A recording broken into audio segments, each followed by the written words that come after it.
So we are moving further back to Estonia, and the next presentation will be following the story of a giant tea bag envelope installation from one of the most rebellious and innovative art exhibition in Estonia in 1970s, Harku 75, and it will be given by Master of Art, Kärt, who is actually paper conservator specializing in the preservation of artworks and archive materials, currently working in the Art Museum of Estonia.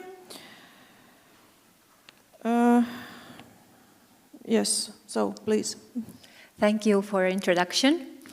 My name is Kärt, and I'm very happy to be here on the behalf of the Art Museum of Estonia. And I'm actually a paper conservator. So I'm going to take you to a little journey in the world of paper. As soon as I heard about the subject of this conference, I knew that I wanted to share a project that I was involved last autumn, because this is also a story of how perspectives and points of views can be shifted completely due to time or change of this place where the work of art is preserved. So last autumn there was an exhibition opened in Kumu art building about Harku 75. It was a very rebellious art exhibition in the 70s, and now 50 years have passed since, the curator, Liisa Kaljula, wanted to create a retrospective about this.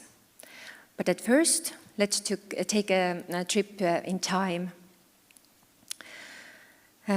So I don't have personal memories of this time, but as much as I've heard and read, 1970s, it wasn't that depressing than the 1950s, for example, was, but it was still a deep Soviet time.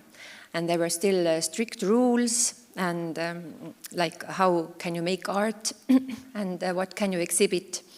And in the field of Estonian art, there were two main events, the spring exhibition and the autumn exhibition.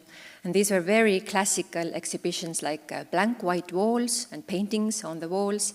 And there was very strict jury to say what kind of works of art can be presented.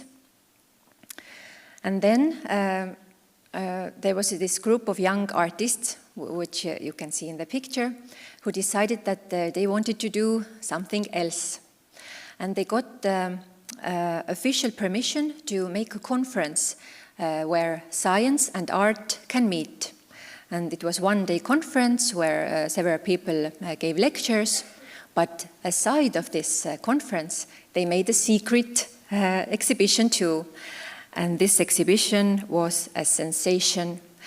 Nowadays, we see the pictures. Well, it's beautiful, but it's not that special. There are objects and very interesting works of art, but in this time, in 1970s, we have to contextualize it. It was very, very sensational because it was fresh, it was bold, it was new, and the artist wanted to show that the art should not be only decorative, because they wanted to express new ideas and conceptual art. There were kinetic sculptures, there were sounds, and new ways of exhibiting works of art. And there was nothing against the government, nothing political, but I think that was the thing that irritated the government, that it wasn't political. It only showed that there were a group of young people with so many fresh ideas and wanting to think freely, and that was dangerous. So one of the work of art that was also on my table last autumn was this giant, oversized tea bag installation. The tea bags themselves were approximately the size of this poster here, and the artists Jaan Ollik and Villu Järmut made around 40 of them. They were hanging freely from the ceiling, And in the picture,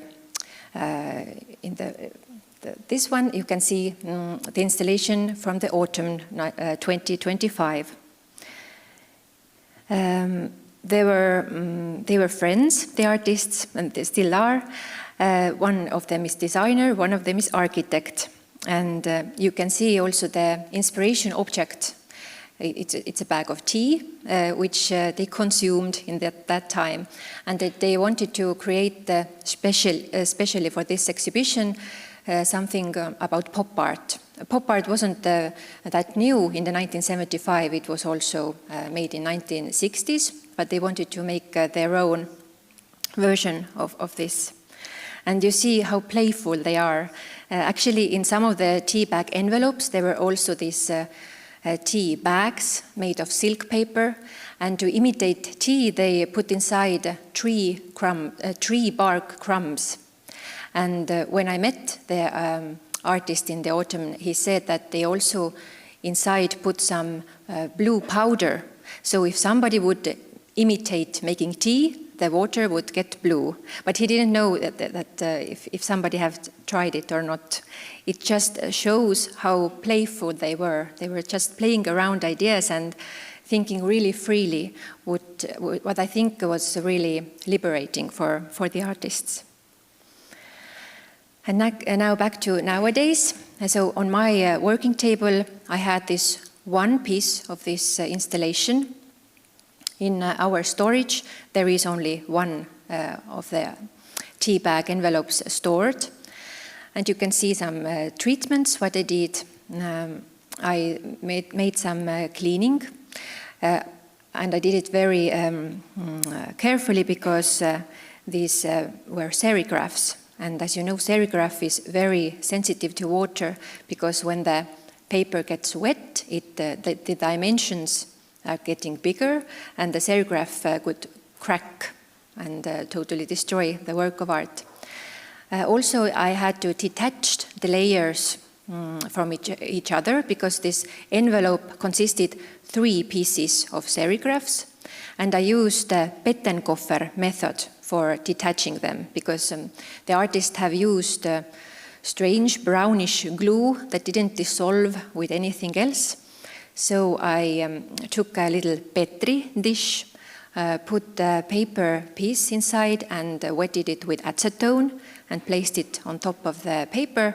And after 5 minutes, the glue had become this honey-like substance and I could remove it easily.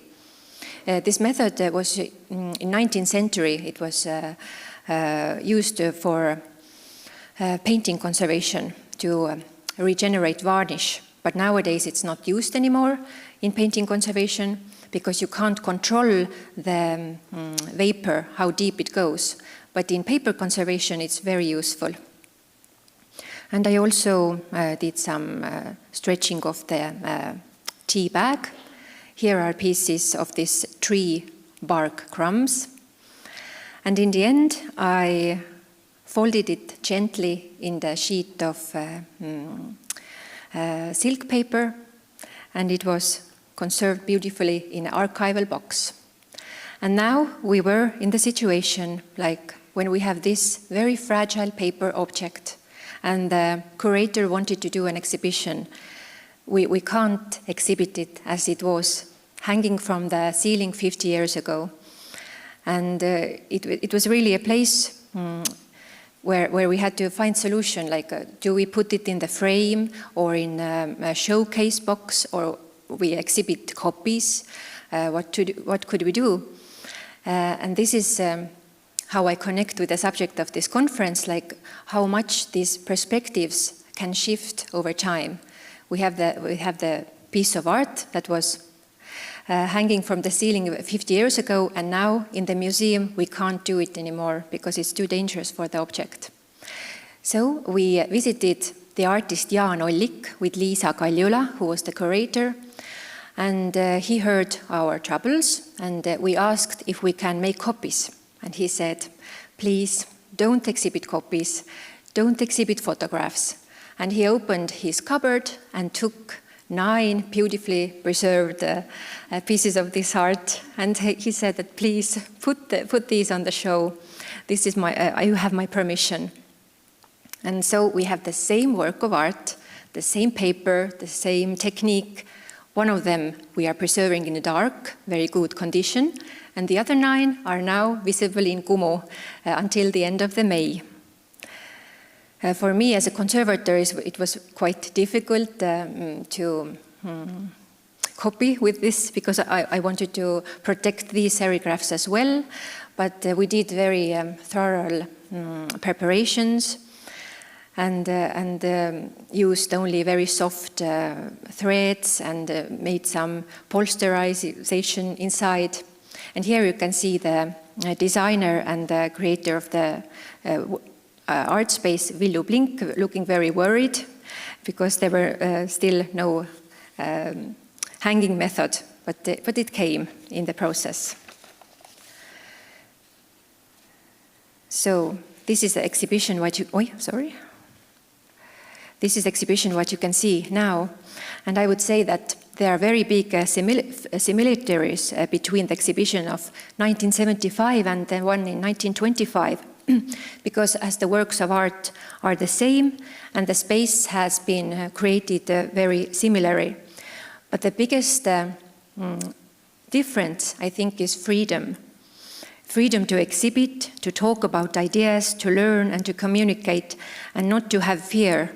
Because after this exhibition in 1975, the artists actually were very afraid about the police coming in their homes.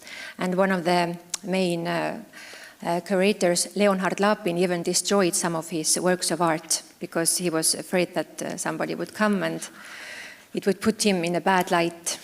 So we hope that the audience who does not have personal connection with the 1970s can only imagine the youthful courage and the rebelliousness of this giant tea bag installation. Nowadays, it's a great installation, but back in 1975, it was a sign of free thinking and liberty. Thank you.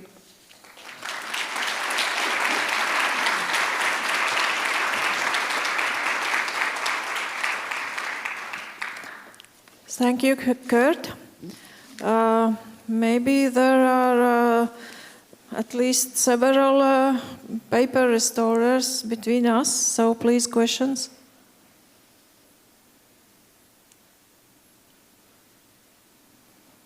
No questions?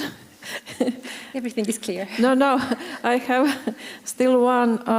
As I understood, there were 30 original tea bags? Around 40. 40, even, okay, yes. even more. Yeah. And then 9 which were kept in the artist's home. Somewhere artist kept them. Yes. What was the state of preservation for those 9 and those 40? Well, yes, it was a big installation, and sadly we don't know what happened to the rest of them. Maybe artists have them at homes or in the summer houses. But these 9, which Jaan Ollik gave us, were in very good condition. It was actually the same as the one in the museum.